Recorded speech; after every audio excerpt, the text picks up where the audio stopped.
Did you know that in only a few years, the poor Arabs of the desert managed to defeat one of the greatest empires in history?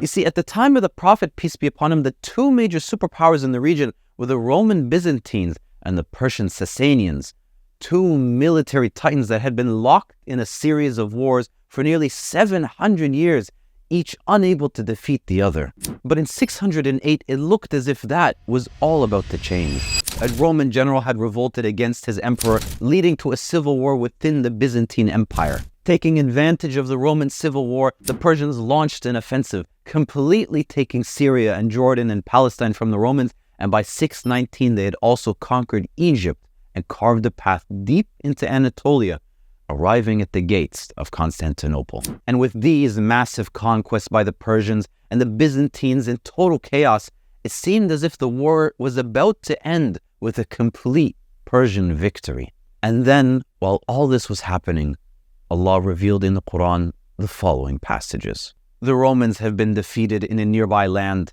yet following their defeat, they will triumph within only a few years.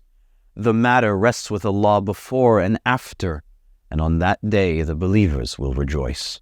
And that's when the Romans, at the brink of defeat, launched a desperate counterattack. In a miraculous turn of events, they managed to crush the Persian army near the plains of Cappadocia, forcing the Persians into a full retreat. The Persians had been defeated, the battle had been won, and the Romans continued to march forward deep into Persian territory, where they managed to capture the Persian emperor's residence at Dastagard, just outside the capital city of Ctesiphon. Ctesiphon was in chaos. A plague was now spreading throughout the western provinces of the Persian Empire, killing half of the people in modern-day Iraq and devastating the population of Ctesiphon. The Persian emperor was then imprisoned by his own son in a coup d'etat, who then went on a rampage, killing all of his brothers and many noblemen in the government. Finally, the Persian emperor himself was killed, the last of the great Persian kings, and the Persian Empire was thrown into civil war between the royal families. The son of the emperor, who was now in power, sued for peace with the Romans, giving back all of the Roman territories and agreeing to pay war reparations, putting an end to the wars that had devastated the two empires since before Jesus, peace be upon him, had been born. The Persian Empire was in complete and total chaos now, and it would never be the same. A few years later, in 632, the Prophet, peace be upon him, finally passed away in the 11th year Hijri. And with the Arabian Peninsula now mostly united under the banner of Islam, the Muslims began their expansion to the north. In 633, Abu Bakr sent Khalid ibn Walid to lead an army to attack the Persians in Mesopotamia, where he then won a series of small battles and began to chip away at their borders. Soon after, when Umar ibn al-Khattab was chosen to be the second caliph in 634, he continued in Abu Bakr's steps, reinforcing the Muslims in Mesopotamia, as Khalid had been sent to fight the Romans in Syria. Under the command of Sa'd ibn Abi Waqqas, the Muslims met the Persians in 636 at the Battle of Al-Qadisiyah, in what would prove to be the decisive battle between the two sides over the lands of Mesopotamia. Under the leadership of Rustam, one of the elite princes of Persia, the Sassanid Empire sent some 60,000 soldiers, along with the fearsome presence of 33 war elephants in their ranks. Leading the charge with his elephants, the Persians managed to wreak havoc as these beasts trampled the Muslim soldiers and scared off their horses. Chaos and panic ensued, and it was clear that the Muslims would have to adapt and find a way to deal with these elephants or risk defeat. Under Sa'd's orders, the Muslims attacked the elephants head-on, blinding them and cutting off their trunks. In a fit of panic, the elephants retreated back to the Persian lines, attacking their own side before rushing off the battlefield. The elephants were out of the picture, and now the Muslims decided to strike at the heart of the Persians. A cavalry unit was then sent on horseback to rush through the enemy lines and attack Rustam's camp. There they found him and killed him, and when the Persians found out that their leader had been slain, they were demoralized. And with one final charge by the Muslim army, the Persians were sent fleeing in defeat. Now Mesopotamia was under the complete control of the Muslims. For the next few years, Umar refused to send further armies into Persia, preferring to maintain control over Mesopotamia, not knowing just how weak the Persians had become. There, Sa'd ibn Abi Waqqas searched the region for a place to build a permanent military base, and with the advice from the locals, he decided on building the city of Kufa. Then, not satisfied with the turn of events and feeling humiliated by the defeat at Al-Qadisiyah, the Persian emperor recruited up to 100,000 soldiers from all corners of the empire and launched a new offensive against the Muslims.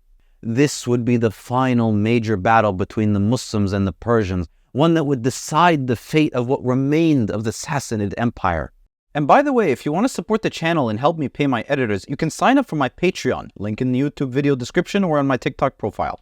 Anyway, and so in 642, the two sides met at the Battle of Nahavand, where the Persians had fortified themselves, managing to take the high ground and wait for the Muslims to arrive. Initially, the Muslims fought a battle of attrition, slowly grinding each side down with mass casualties on both sides. Soon, this led to a standoff where the Persian cavalry was able to hit the Muslims with hit-and-run tactics, frustrating their lines. Far from their home base and running out of supplies, the Muslims were now in a desperate situation, and as time went on, Persian reinforcements continued to arrive.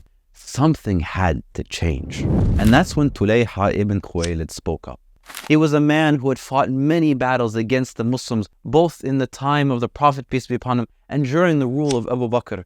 But now he had converted to Islam and he wanted to prove his loyalty to the Muslims. And so he suggested that the Muslims show weakness in front of the Persians and then feign retreat. And so when the Persians chased after them, eager to finish the battle, the Muslims would spring their trap and counterattack, as the Persians would now be in a vulnerable position. To make things more convincing, the Muslims began to circulate rumors that back in Medina, Umar had died, making the Persians believe that the Muslims were now demoralized. The Muslims then began deconstructing their camps, packing their bags, and much of the army feigned their retreat west back towards Arabia. Soon the Persians fell for the bait, and they left their fortifications, coming down from the hills and attacking the retreating Muslims. Then, waiting for the right moment, the Muslims sprung their trap, attacking from behind with troops that had hidden themselves in the mountains. During this fighting, Tulayha was struck and killed in battle, but it was his brilliant leadership that saved the Muslims that day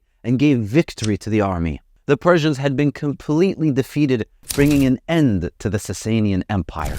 Over the next 10 years, the Muslims managed to swallow the rest of the Persian Empire with ease, conquering as far as Azerbaijan in the north and reaching the edges of India in the east. But even though Persia was now ruled by the Muslims, the people of Persia wouldn't fully embrace Islam until nearly 400 years later.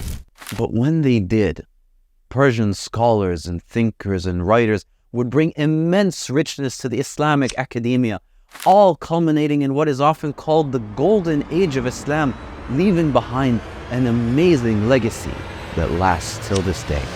Like and follow for more Muslim Facts.